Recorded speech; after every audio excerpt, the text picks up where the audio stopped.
Hey everybody, Sam Heine here. Hope everybody's doing really well this week. I just wanted to hop on here real quick and kind of plug what I was doing and what my vision was for this video series. And you're about to see the first installment of what I'm talking about here.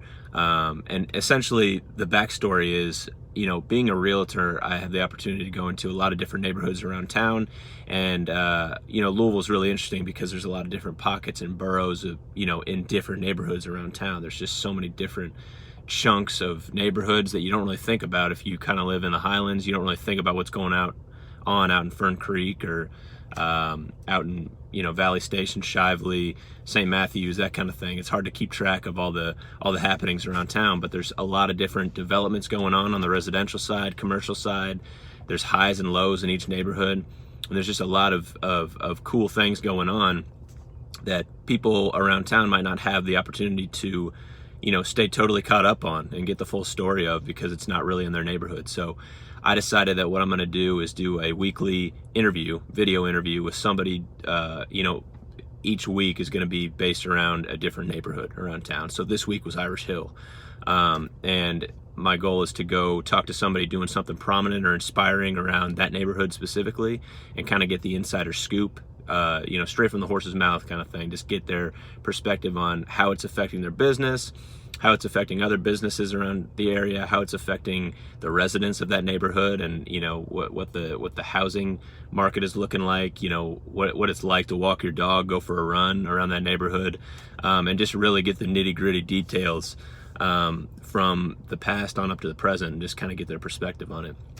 So like I said, this week I sat down with John Grantz. We were talking about the Irish Hill neighborhood. He's the owner-operator of Headliners, Production Simple.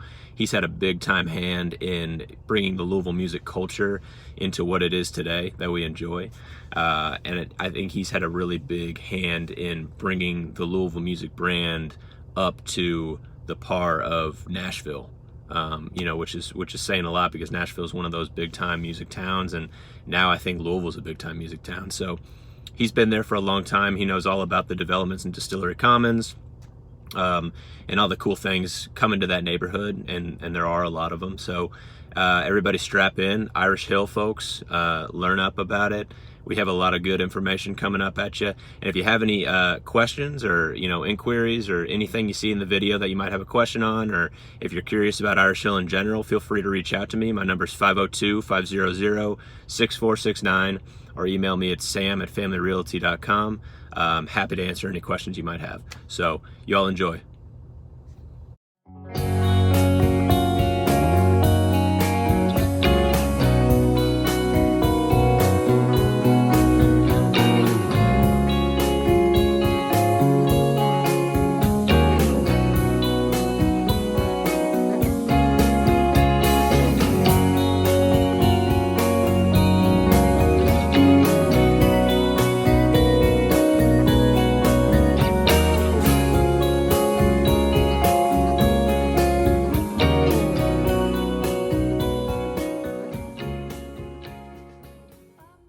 How's it going, everybody? Sam Heine here. First episode of Street Talk.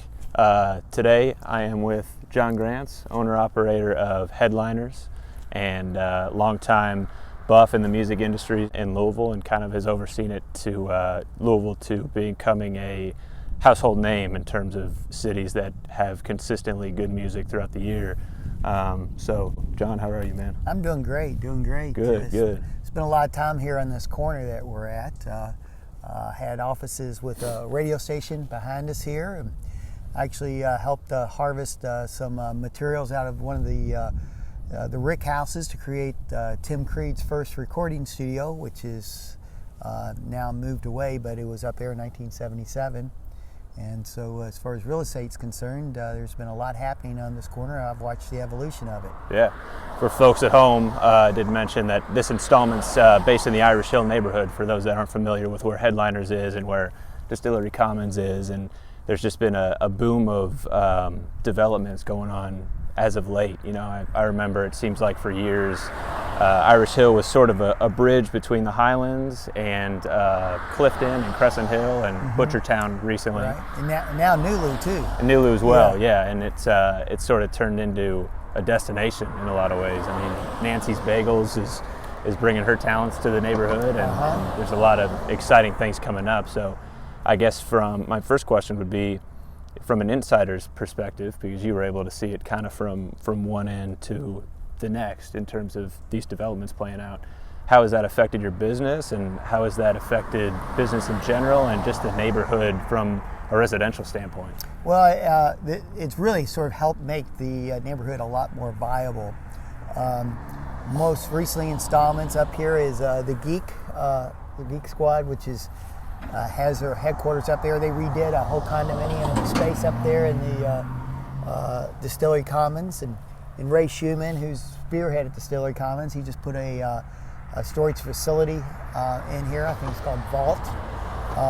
And then most recently, there's some development going on behind us in the old Cliffhangers space. Cliffhangers was a bar about 20 years ago that was up on the cliff, an open deck bar, but that space is now becoming developed by the guy with Matzo Pie, who is hopefully in about a year will have a pizza place up there. I've heard great things about that place. I've never gotten out there, so I'm glad to hear that they've got one in the neighborhood. Yeah, so in the Headliners has been here 20 years, and coming up on our 21st birthday, and it's interesting because the way we've seen this property in this area evolve. The homes over on Hull Street and the Irish Hill area have really gone through a resurgence of renovations and things like that. The strip along Lexington Road has done a number of different redesigns and redevelopment, and it's all making it much more walkable, approachable, livable space that 20 years ago it wasn't, and now it is. Yeah, I think approachable is one thing that kind of came to my mind as well. This, it just has a really good feel, and just a totally refurbished building behind us there. And Headliners, I went to a deer hunter show, or the deer hunter show, a few weeks ago in there, and it's always been a homey feel. If nobody was coming to Irish Hill for anything other than to come to some good shows, they were coming for that. So definitely a staple around these parts. Right. So yeah. And then about 18 months ago, we had the Axis apartment development, which opened across the street here, and it has approximately 400 units, and it's I don't know if it's fully occupied, but it's up in the 90 percentile range. So it's all helped it out.